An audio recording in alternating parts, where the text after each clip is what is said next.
First, I wanted to cover is to remind everybody that the wall that heals, the one that's under the down vets, just to remind, it's coming here on April 28th. There's a lot of planning going on involved with that, and I just wanted to bring you up to date a little bit on that.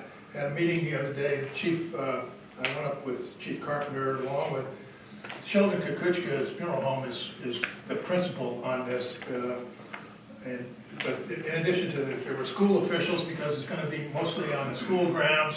Tunkhannock Township Police were there, Boro, and PSP to coordinate on it. And the part we're going to be involved with is the procession, which we think right now, the current planning is somewhere in the Factoryville, Plume, Dalton area, and proceed down 6 and 11, come in East Tioga Street, up to the Curry Donuts and into the school, and this is on April 28th, and it would be late in the afternoon.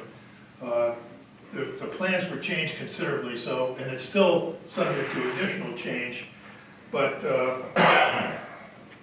there's a lot of people have been volunteering for this, and they're still looking for some more. But the procession, I did want to mention that presumably there'll be the wall itself is carried in one tractor trailer. There may be a support vehicle with it, but following that is probably going to be a procession of fire, EMS, police cars, and that kind of thing. But in addition, an unknown number of motorcycles will be in this procession. So it could be lengthy, and the original plan was to go through Clark Summit, and that would have been a nightmare.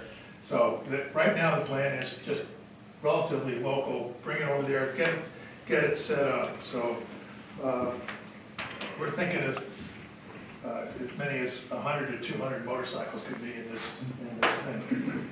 It's a very important thing for the borough to bring a lot of people in here. Our police, Chief Carpenter later on might mention it, is basically in charge of security, and it's a big job, and it's going to be around the clock while that memorial is here. Dave, I didn't want to steal anything out of you. No, that was fine. And the only thing that I had was that for the volunteers, they have this little thing here, the volunteers or donations needed, and they have a website on here that if you go to the website and you want to volunteer, and you tell them, they will send you a link that you can go and sign up for particular times, dates and times that you want to work on, and it's basically a 24-hour operation.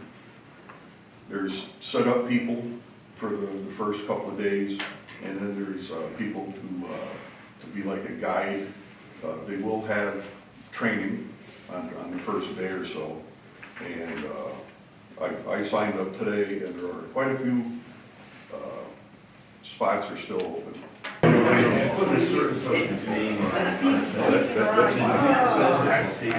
come and actually tell you guys directly about the Legacy Fund grant that the county is offering right now. Yes.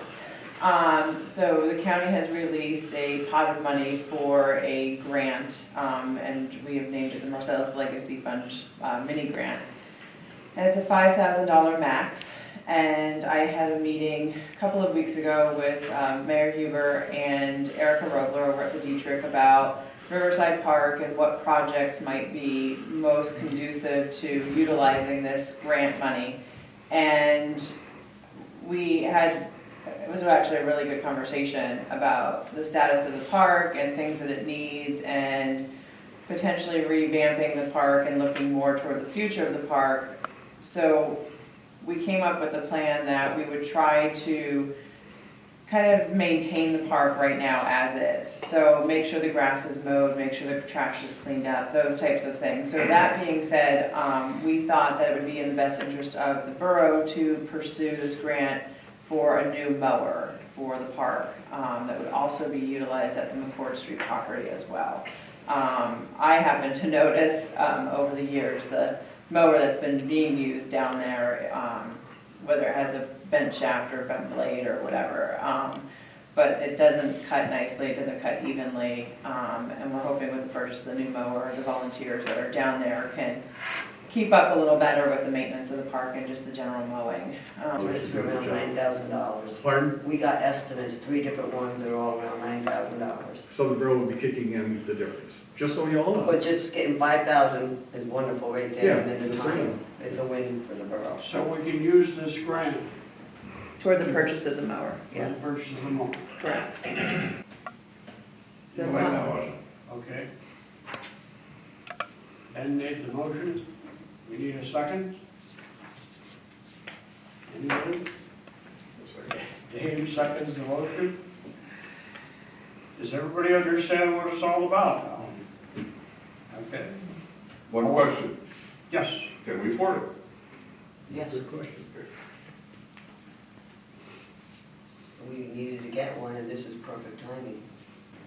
So, all in favor signify by saying aye. Aye. Opposed, no. So ordered. Next thing is transportation and streets. We've had quite a water problem down by Sherwood's. That would be McCord and East Tioga Street.